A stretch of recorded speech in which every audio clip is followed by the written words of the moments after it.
مرتين من كل سنة ينظم أحفاد الولي الصالح سيدي عبد الرحمن بتسمسيلة وعدته، حيث يلتقي فيها أتباع الزاوية من كل ولايات الوطن. تحضر موائد الإفطار والعشاء، وفيها يصلون ويبتهلون ويبيتون.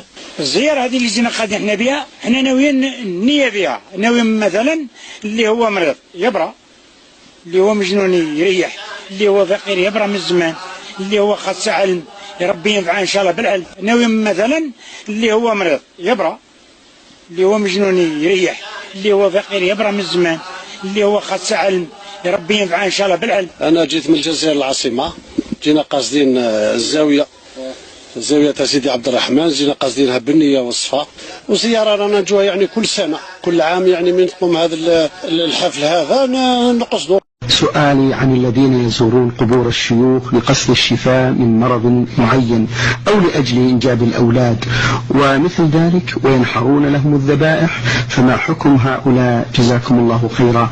هؤلاء مشركون شركا أكبر، لأنهم دعوا أصحاب القبور واستغاثوا بهم واستنجدوا بهم، ورأوا أنهم يجلبون إليهم النفع ويدفعون عنهم الضرر، وكلها وينظرون لهم، وكل هذا من حقوق الله التي لا تصح لغيره.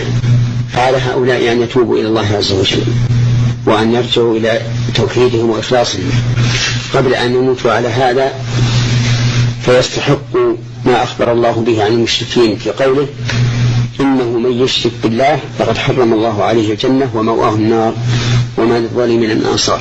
فإن قال قائل إن هؤلاء قد يمنى لهم وقد يبتلون فيدعون أصحاب القبور ثم يحصل لهم ما دعوا به، فنقول هذه فتنة بلا شك، والذي حصل لم يحصل بهؤلاء المقبورين، وإنما حصل عندها دعائهم وليس بدعائهم، وإلا فنحن نؤمن ونجزم جزمنا بالشمس في ربعة النهار ليس دونها سحاب أن هؤلاء المقبولين لن يستجيبوا لهم أبدا، لقول الله تبارك وتعالى: والذين تدعون من دونه ما يملكون من قطمير إن تدعوهم لا يسمعوا دعاءكم ولو سمعوا ما استجابوا لكم ويوم القيامة يكفرون بشرككم ولا ينبئك مثل خبير.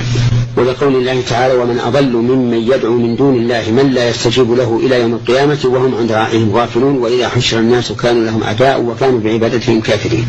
فنصيحتي لهؤلاء أن يتقوا الله وأن يرجعوا إلى دين الله وتوحيد الله، وأن يعلموا أن النبي صلى الله عليه وسلم قاتل المشركين واستباح دماءهم وأموالهم وذرياتهم من أجل شركهم، وهؤلاء شركهم من جنس شرك المشركين الذين قاتلهم النبي صلى الله عليه وسلم على شركهم.